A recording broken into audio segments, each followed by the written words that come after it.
Hello guys, आज हम लोग पढ़ने वाले हैं इंग्लिश में टेंस जो होते हैं वो किसी भी सेंटेंस में वो किस समय के बारे में बता रहा है, किस समय वो काम हो रहा है उसके बारे में बताता है। तो उसे हम क्या बोल देते हैं? टेंस।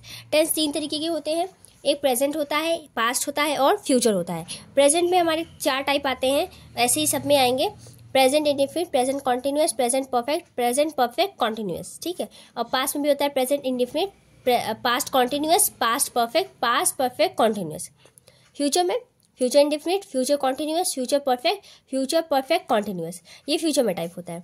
अब देखिए, जैसे कोई सेंटेंस है आई राइट, जैसे आई राइट है तो मैं लिखता हूँ, इसमें ये समय बता रहा है कि मैं लिखता हूँ, ये समय प्रेजेंट का बात बता रहा है, इसलिए ये कौन सा सेंटेंस होगा? Present sentence. अब यहाँ पे कैसे हमें पता चलेगा कि ये, कैसे हम पता करें कि यही होगा? तो पहला तो जो हमारा रूल होता है प्रेजेंट इंडिफिनिट का, हम रूल से आइडेंटिफाई कर सकते हैं। रूल क्या होता है प्रेजेंट इंडिफिनिट का?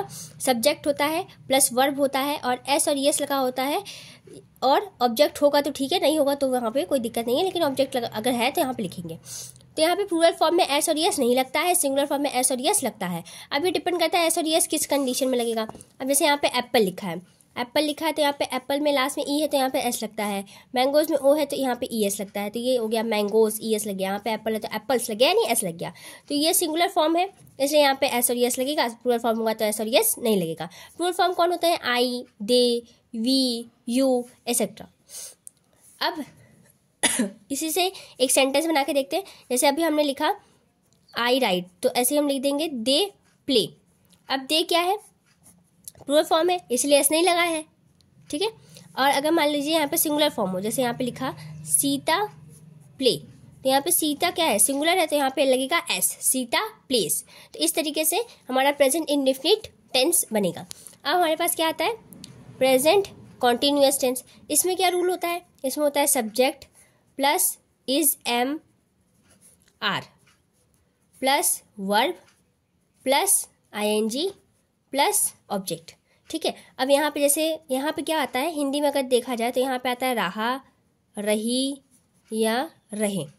अब हम लोग ट्रांसलेशन करते हैं तो ऐसे लिखता है ना कि वे ये काम कर रहे हैं, वो ये क्या कर रहा है, हम यहाँ पे खेल रहे हैं। तो यही सब सेंटेंस किस में आते हैं? प्रेजेंट कॉन्टिन्यूअस में आते हैं। अब सब्जेक्ट जैसे कोई ट्रांसलेशन हो गया, I am playing in the garden, in the garden. तो आई क्या होगा यहाँ पे? मैं। आई के साथ हमेशा एम लगता है, सिंगुलर के साथ क्या लगेगा? इज लगेगा, और प्लूरल के साथ आर लगेगा, और आई के साथ हमेशा एम का इस्तेमाल होगा, ठीक है। तो आई के साथ हमेशा क्या लगा है? Am. Playing in the garden, play का मतलब होता है खेलना, ये हमारा वर्ब है। हम तो क्या होगा? मैं, गार्डन मतलब होगा बगीचा, मैं बगीचे या बगीचे में, इन मतलब में, खेल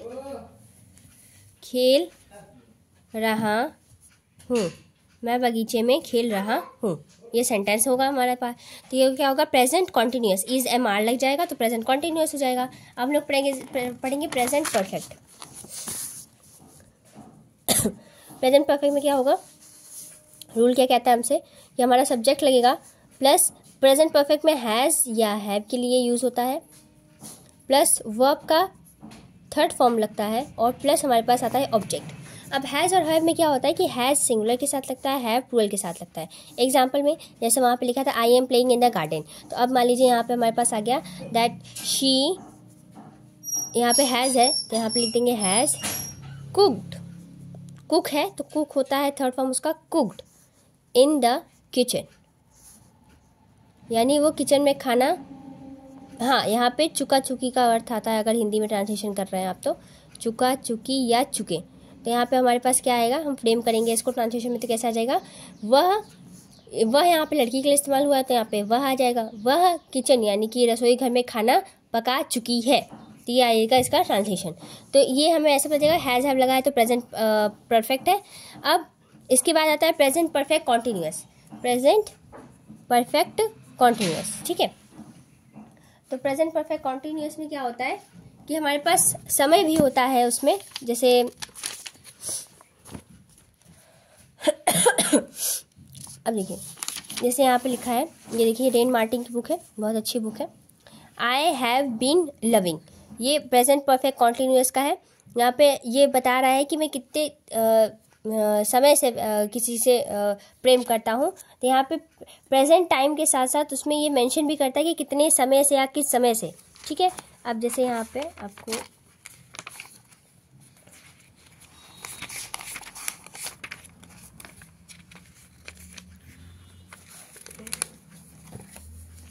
ये देखिए प्रेजेंट परफेक्ट कॉन्टिन्यूअस, जैसे यहाँ पे लिखा है कि he has been sleeping for 5 hours.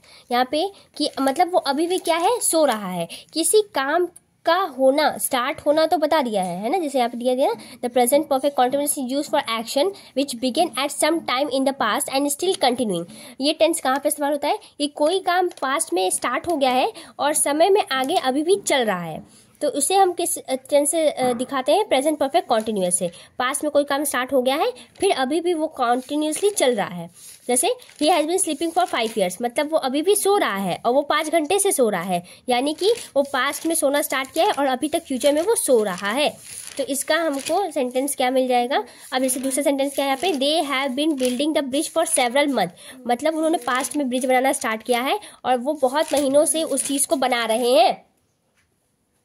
अब यहाँ पे थर्ड क्या है, they have been playing since 4 o'clock, वो 4 बजे के समय से बजा रहे हैं। तो यहाँ पे क्या हो रहा है कि कोई समय से स्टार्ट हुआ है पास्ट में और अभी तक वो काम चल रहा है। ये टेंस जो होता है वो ऐसे एक्शंस को दिखाता है जो ऑलरेडी स्टार्ट हो चुका है, ठीक है। कुछ केसेस में उसकी जो कॉन्टिन्यूटी वो बरकरार है ना। अब जैसे यहाँ पे है कि why are you cloth so wet, है ना, तो जैसे वो काम तो पहले ही हो चुका है लेकिन हम अभी पूछ रहे हैं क्योंकि वो अभी भी गीला है। तो ये काम होता है प्रेजेंट परफेक्ट कॉन्टिन्यूअस टेंस का। अब इसमें हम कैसे पता करते हैं, यहाँ पे फॉर और सिंस का इस्तेमाल होता है। फॉर लगता है किसी ऐसे वक्त के लिए जो हमें प्रिसाइज ना हो, डेफिनाइट ना हो, जैसे 5 घंटे से, और कितने 5 घंटे से, 1 बजे से, 2 बजे से, 3 बजे से, है ना। और 4 बजे का मतलब ये है कि वो 4 बजे से सो रहा है, 4 बजे वो सो रहा है, इसका मतलब ये है कि वो 4 बजे एक प्रिसाइज हमें टाइम दे दिया है, इसका मतलब वो सिंस है वहाँ पे। और बहुत 4 घंटे या 5 घंटे के लिए होगा तो वहाँ पे क्या लग जाएगा, फॉर, मतलब कितने कौन से वाले 5 घंटे नहीं पता, तो यहाँ पे क्या आ जाएगा, फॉर। यानी कि हमारे लिए अगर फॉर आता है इसका मतलब वो वहाँ पे डेफिनाइट समय नहीं है, वो इनडेफिनाइट समय है कि मतलब इतने समय के लिए, इतने वर्ष के लिए, है ना। जैसे हम 5 years लिख दें तो कौन से वाले 5 years, 2000 से लेके 2005 तक वाले या 2005 से 2010 तक वाले, ये नहीं पता हमको। सिंस में एक हमको प्रिसीजन मिल जाता है कि हाँ इस समय से मेरा इस समय तक काम हुआ है, यानी 4 बजे से लेकर के 5 बजे तक मैं खेलने गया था, यानी कि यहाँ पे मेरा ये समय फिक्स है कि मैं 4 बजे से 5 बजे तक खेलने जाऊँगा। तो ये होता है प्रेजेंट परफेक्ट कॉन्टिन्यूअस। तो कोई काम पास्ट में स्टार्ट हो गया है, उसको फ्यूचर में या अभी तक कॉन्टिन्यूसली वो चले जा रहा है या अभी तक कुछ चल रहा है, तो इसीलिए हम क्या देते हैं उसको, प्रेजेंट परफेक्ट कॉन्टिन्यूअस टेंस, ठीक है। और ठीक है, अब आ जाएंगे किस में, पास्ट टेंस में, ठीक है। पास्ट टेंस में क्या होता है, सिंपल पास्ट टेंस है तो उसमें सिंपली आपको सेकंड फॉर्म इस्तेमाल होता है ना। जैसे अब यहाँ पे सिंपल पास्ट टेंस में आपको वो काम दिखाया जाता है जो पास्ट में ऑलरेडी हो चुका है, ठीक। अब जैसे यहाँ पे क्या है, the steamer sailed yesterday, yesterday मतलब बीता हुआ कल, है ना। तो जो स्टीमर है, स्टीमर यहाँ पे जो नाव वगैरह लेके जाते हैं उनको बोल रहे हैं। तो यहाँ पे क्या, कोई एक्शन पहले हो चुका है और वो एक्शन अभी हमें कुछ टाइम पहले देखने को मिला है, तो उस एक्शंस को दिखाने के लिए हम किसका इस्तेमाल करते हैं, पास्ट टेंस का इस्तेमाल करते हैं। इसमें जनरली रूल क्या होता है, पास्ट टेंस का, पास्ट इंडेफिनिट टेंस का, यहाँ पे क्या हो जाता है, सब्जेक्ट आ जाता है प्लस वर्ब का सेकंड फॉर्म इस्तेमाल होता है, वर्ब का सेकंड फॉर्म इस्तेमाल होता है और लगा रहता है ऑब्जेक्ट उसके साथ। उसमें क्या था, वर्ब रहता है, लेकिन हाँ इसमें आप पहचान कर सकते हैं, इसमें अगर ट्रांसलेशन की बात आएगी तो ता, ती या ते का इस्तेमाल होगा। तो यहाँ पे हम कह सकते हैं कि वह खाता है, वह जाता है, वह पीता है, ये सब का। और इसमें आ जाएगा जैसे गया, ऐसे जैसे हम लोग बोलते हैं ना, वह यहाँ से चला गया, कोई काम हो गया, है ना। तो यहाँ पे गया वर्ड का इस्तेमाल हो गया, मतलब या आ गया तो वो पास्ट में हो गया, ठीक है। अब जैसे यहाँ पे है कि सेकेंड फॉर्म इस्तेमाल होता है, जैसे मैंने लिख दिया आई लर्न, तो लर्न है ये क्या है, ये फ्यूचर, ये प्रेजेंट का हो गया, ठीक है ना। इसमें फ्यूचर की बात हुई है ना पास्ट की बात हुई है, किसकी बात हो रही है, प्रेजेंट की। अब इसको पास्ट बनाना है तो क्या करें, सेकंड फॉर्म लगा देंगे, आई लर्न, मैंने पढ़ लिया, ठीक है, आई लर्न मैंने पढ़ लिया। और अगर किसी चीज़ के बारे में पढ़ा है या कोई टॉपिक पढ़ा है, कोई आर्टिकल पढ़ा है या किसी न्यूज़पेपर को पढ़ा है तो यहाँ पे मेंशन कर देंगे object I learn the newspaper, मैंने समाचार पत्र पढ़ लिया, मैंने वो काम कर लिया। तो ये किस में आ जाएगा? Present indefinite. कोई एक्शंस हो चुका है तो उसे दिखाने के लिए हम किसका इस्तेमाल करेंगे? प्रेजेंट इंडिफिनिट का। उसके बाद आ जाएगा present indefinite, past indefinite, my bad. फिर उसके बाद आता है पास्ट कॉन्टिन्यूअस। कॉन्टिन्यूअस में ही आपको एक सिंबल आपको दिमाग में आ जाएगा, रहा रही, है ना। तो रहा रही में क्या हो जाएगा? सब्जेक्ट तो आएगा ही आपके साथ। अब यहाँ पे क्या था? प्रेजेंट में इज एम आर था, यहाँ पे क्या आ जाएगा? वॉस और वेयर, था थी थे, ये सब। वर्ब में आईएनजी लगेगा प्लस ऑब्जेक्ट। ठीक, अब एग्जाम्पल में क्या ले सकते हैं? आई। अब ये आई के साथ क्या कंफ्यूजन होगी? आप लोग बोलेंगे कि आई के साथ एम लगता है तो वो प्रेजेंट में लगता है। ठीक है, यहाँ पे आपको आई के साथ जो है यहाँ पे आपको वॉस लगाना पड़ेगा, आई वॉस। यहाँ पे आ जाएगा I was reading this book, reading this book. ठीक है, I was reading this book, मैं ये किताब पढ़ रहा था। ठीक है, अब यहाँ पे क्या होगा? जैसे यहाँ पे है, देखिए वी के साथ वेयर लगेगा क्योंकि वो प्लूरल टेंस होता है, इस वजह से। अब देखिए यहाँ पे प्रेजेंट पास्ट कॉन्टिन्यूअस जो होता है वो ऐसे एक्शंस के बारे में बताता है जो पास्ट में कुछ समय पहले हुआ हो और वो उसके टाइम को इंडिकेट करा हो। जैसे यहाँ पे लिखा है ना, we were listening to the radio all evening, मतलब पास्ट में पास से ही हम लोग हर शाम को ये रेडियो सुनते हैं, है ना। तो मतलब एक वो हैबिट भी है कि शाम को उन्हें रेडियो सुनना ही है। इट वॉज गेटिंग डार्कर, ठीक है, ये बहुत ज़्यादा क्या हो रहा है? अंधेरा हो रहा है। तो ये तो होना ही है, शाम हो रही है या कोई समय ऐसा हो रहा है जहाँ पे अंधेरा होना है तो वो अंधेरा होगा ही, है ना। तो वो कोई ऐसे एक्शंस के बारे में बताता है जो कुछ टाइम के लिए हमेशा टाइम से हो ही रही है। The light went out while I was reading, है ना। तो जैसे ये होता है कि हम लोग किसी को बात बोलते हैं ना कि हम लोग पढ़ रहे होते हैं तभी लाइट जानी होती है ना। तो अब यहाँ पे क्या हो रहा है कि कोई काम हुआ है और वो कब हो रहा है? जब कोई काम ऑलरेडी चल रहा हो। When I saw him he was playing chess, मैंने उसे जब देखा था तो वो चेस खेल रहा था। तो यहाँ पे क्या हुआ? दो जो एग्जांपल है इसमें पास्ट कॉन्टिन्यूअस और सिंपल पास्ट दोनों का इस्तेमाल हुआ है ना। जैसे यहाँ पे देखिए आई वॉज रीडिंग है लेकिन यहाँ पे द लाइट वेंट है, यानी ये पास्ट इंडिफिनिट है और ये पास्ट कॉन्टिन्यूअस है। ये दो एक्शन एक साथ होते हैं, है ना। तो अब यहाँ पे सिंपल पास्ट क्या होता है? किसी नए एक्शन के लिए इस्तेमाल होता है और जो ये पुराना वाला है वो किसी पुराने पास्ट एक्शंस के लिए इस्तेमाल होता है। ये टेंस में हमेशा ऑलवेज, कॉन्टिन्यूसली, ये सब एक हैबिट को बताता है कि कोई हैबिट आपको बहुत टाइम से है तो आप ये वर्ड का इस्तेमाल हो रहा है ऑलवेज, कॉन्टिन्यूसली। जैसे ही वॉज ऑलवेज ग्रम्बलिंग, है ना। तो ऑलवेज का मतलब वो हमेशा ग्रम्बल करता है। तो ये चीज़ें जब आदत के लिए इस्तेमाल होने लग जाए तो उसमें क्या बोलते हैं? Past continuous tense. उसके बाद आता है past perfect tense. Past perfect tense में क्या आ जाएगा? जैसे यहाँ पे वॉस लगता है, वहाँ पे हैड लगता था, तो पास्ट परफेक्ट में यहाँ पे लग जाएगा सब्जेक्ट प्लस हैज, हैव के साथ वहाँ लगता था, यहाँ पे लग जाएगा हैड। हैड प्लस वर्ब का थर्ड फॉर्म कंपलसरी है अगर परफेक्ट है तो, प्लस ऑब्जेक्ट। हैड लगेगा तो कोई भी सेंटेंस है, जैसे I was reading this book, तो यहाँ पे सिंपली आ जाएगा जैसे सीता एक सिंगुलर फॉर्म है फिर भी हैड ही लगेगा। सीता हैड, रीड का थर्ड फॉर्म रीड ही होता है तो सीता हैड रीड, है ना, वो पढ़ चुकी थी, वहाँ पे आ जाएगा पढ़ चुकी थी। अब जैसे यहाँ पे आ गया ना I met him in New Delhi 1996, मैं उससे न्यू दिल्ली में 1996 में मिली थी। पास की चीज़ें हैं, मीट का थर्ड फॉर्म क्या हो जाता है? मेट, इस वजह से यहाँ पे क्या आ जाएगा? मेट। यहाँ देखिए हैड लग गया और जो सीन होता है उसका थर्ड फॉर्म क्या होता है? सीन होता है ना। तो लास्ट 5 years बिफोर, मैंने लास्ट 5 years पहले उसे देखा था, तो ये चीज़, तो ऐसे करके ये हमारा पास्ट परफेक्ट टेंस हो जाता है। फिर आता है पास्ट परफेक्ट कॉन्टिन्यूअस। इसमें क्या होता है? आपको टाइम मेंशन होता है ना। हैड और बीन का इस्तेमाल हो जाता है। यहाँ पे क्या लग जाता है? बीन। वहाँ पे भी बीन लगा था, यहाँ पे भी क्या लग जाता है? बीन लग जाता है। At that time he had been writing a novel for 2 months, है ना। उस समय में उसने 2 महीने से मतलब ये नॉवल वो क्या कर रहा था? लिख रहा था, ठीक है। तो उस समय से वो लिखते चला रहा था, अभी तक लिख रहा था, है ना। When mister Mukherjee came to the school in 1995, मतलब जब मिस्टर मुखर्जी जो थे वो स्कूल में 1995 में आए थे तो mister Anand had already been teaching there for 5 years। तब मिस्टर आनंद जो थे वो ऑलरेडी इस स्कूल में 5 साल से पढ़ा चुके थे, है ना। मतलब वो जब पास में एक एक्शन हुआ था तब ऑलरेडी ये काम जो मिस्टर आनंद थे वो 5 साल से ऑलरेडी उससे पहले से ये कर रहे थे, है ना। तो उससे पहले की काम बता रहे हैं। तो यहाँ पे क्या होता है? आपको एक टाइम मेंशन करना पड़ता है कि किस टाइम से क्या क्या चीज़ें हुई थी, तो वहाँ पे टाइम मेंशन होता है। तो अगर प्रिसाइज टाइम होगा तो सिंस आ जाएगा, अगर प्रिसाइज टाइम नहीं होगा तो फॉर आ जाएगा, ठीक है। ये होता है पास्ट परफेक्ट कॉन्टिन्यूअस। अब फ्यूचर आते हैं। फ्यूचर में किसी ऐसे सेंटेंस की बात होती है जो सेंटेंस अभी तक घटा नहीं है, हम उसकी प्रिसीजन को नहीं बता सकते कि वो चीज़ होनी है नहीं होनी है, हम बस अंदाजे में लगाते हैं कि आई, यहाँ पे क्या आता है, शैल और विल का इस्तेमाल होता है। फ्यूचर में क्या होता है, शैल और विल का इस्तेमाल होता है। आई शैल बी 20 नेक्स्ट सैटरडे, है ना, मतलब मैं फ्यूचर में जब अगला शनिवार आएगा तो मैं 20 साल की हो जाऊंगी, है ना। ये फ्यूचर वाली बात है कि हाँ फ्यूचर में हो जाऊंगी, है ना, अभी नहीं हुई हूँ, फ्यूचर में हो जाऊंगी। It will be Diwali in a week, है ना, अभी दिवाली बीती है तो ये अगले हफ्ते यहाँ पे क्या आ रहा है, दिवाली आएगी, अगले हफ्ते दिवाली मनी जाएगी। तो यहाँ पे दिवाली अगले हफ्ते आ रही है, तो यहाँ पे जो सेंटेंस है वो किसका है, फ्यूचर का है। ये अभी तक नहीं हुआ है, अभी होगा, तो क्या आ जाएगा, फ्यूचर में आ जाएगा। तो यहाँ पे क्या लग जाएगा, विल और शैल का इस्तेमाल होगा, विल बी, शैल बी, इसका इस्तेमाल हो जाएगा, ठीक। उसके बाद आता है फ्यूचर कॉन्टिन्यूस। फ्यूचर कॉन्टिन्यूस में ये होगा, विल बी लग जाएगा, शैल बी लग जाएगा। हाँ, आई और वी के साथ शैल लगता है और बाकी सब्जेक्ट के साथ विल लगता है, लेकिन विल आप अब कभी भी लगा सकते हैं, इनके साथ भी लगा सकते हैं। पहले ही रूल था, अब तो हर जगह लागू होता है कि विल भी लग सकता है, कोई दिक्कत नहीं वाली बात है। कुछ कुछ कंडीशंस में होता है, तो मैं उसका एक अलग वीडियो बना दूंगी, कब शैल इस्तेमाल होता है, कब विल इस्तेमाल होता है।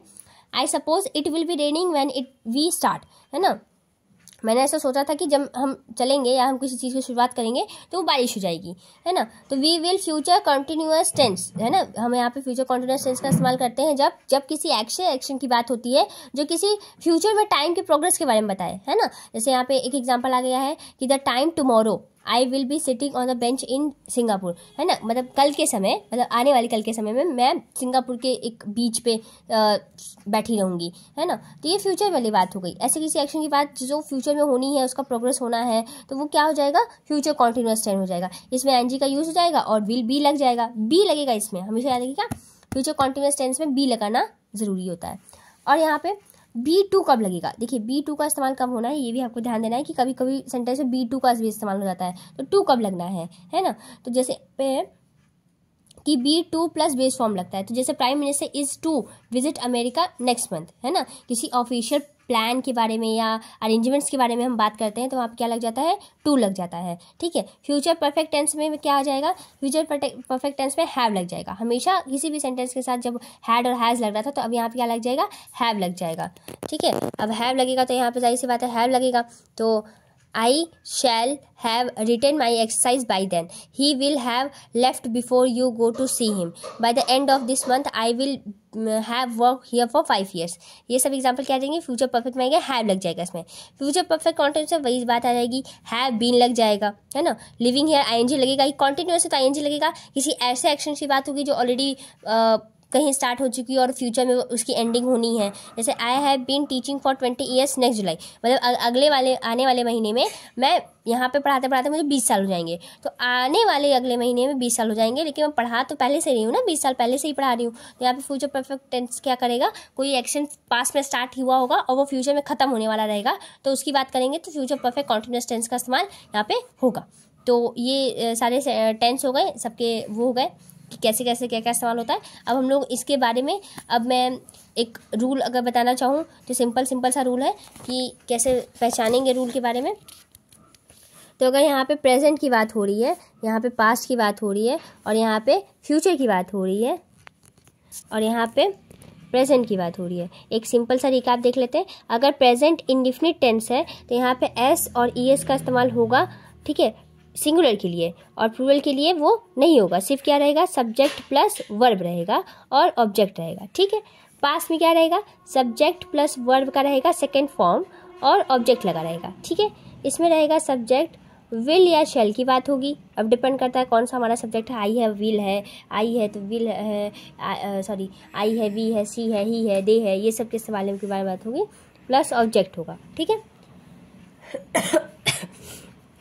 और यहाँ पे आ जाएगा पास, अगर कॉन्टिन्यूअस है, पी यहाँ पे अगर इंडेफिनिट टेंस है, यहाँ पे कॉन्टिन्यूअस टेंस है, तो यहाँ पे आ जाएगा subject is am are plus verb का आईएनजी प्लस ऑब्जेक्ट, ठीक है। यहाँ पे क्या आ जाएगा, सब्जेक्ट क्या लग जाएगा, वॉज वेयर, ठीक है। बाकी same as verb plus I N G plus object. यहाँ पे आ जाएगा सब्जेक्ट विल शैल, यहाँ पे लग जाएगा बी, ठीक है, बी देखिए यहाँ पे बी लगा है, इस्तेमाल हुआ है ना। तो फ्यूचर कॉन्टिन्यूस आपको कॉन्टिन्यूस पे ध्यान देना है कि आपको बी लगाना है, ठीक है, बी लगना चाहिए आपका वहाँ पे। और यहाँ पे देखिए यहाँ पे भी आपका सिंपल फ्यूचर में भी आपको बी लगा है ना, कुछ कुछ जगह पे आपको बी लगा हुआ है। किसी सिंपल फ्यूचर में ऐसी बात होती है जो हम कंट्रोल नहीं कर सकते, है ना, हम फ्यूचर में सब अपने एक्ट को दिखाते हैं, तो अभी बी लगा है। तो कुछ कुछ सेंटेंस में हमको बी लगाना होता है, कुछ कुछ में बी नहीं लगाना होता है। प्लस यहाँ पे ING लगेगा ही वर्ब के साथ, और ऑब्जेक्ट आ जाएगा यहाँ पे परफेक्ट। यहाँ क्या आ जाएगा, सब्जेक्ट। यहाँ पे आता है हैज़ और हैव, प्लूरल के साथ हैव, सिंगुलर के साथ हैज़, प्लस वर्ब का हमेशा लगेगा थर्ड फॉर्म, और ऑब्जेक्ट। यहाँ पे आ जाएगा सेम चीज़, बस यहाँ पे आ जाएगा हैड, यहाँ पे आ जाएगा वर्ब का थर्ड फॉर्म और प्लस ऑब्जेक्ट। यहाँ पे आ जाएगा सेम, बस यहाँ पे हैव लगना है। ओहो, विल और शैल भी, विल, शैल, हैव और बीन का इस्तेमाल होगा, प्लस ऑब्जेक्ट, ठीक है। और सबसे लास्ट में यहाँ पे सब्जेक्ट जैसे कॉन्टिन्यूअस में लगता है वैसे ही रहेगा। जैसे देखिए यहाँ पे हैज़ और हैव भी लगेगा, बीन लग जाएगा और ING और टाइम वगैरह लगेगा यहाँ पे सिंस, ठीक है। यानी कि हैज़ और हैव बीन लगेगा, been plus verb plus ING plus since या फॉर प्लस ऑब्जेक्ट, ठीक है। यहाँ पे हैड बीन लग जाएगा और यहाँ पे हैव बीन लगेगा और सेम चीज़ वहाँ पे रिपीट होगा, पर विल और शैल लग जाएगा।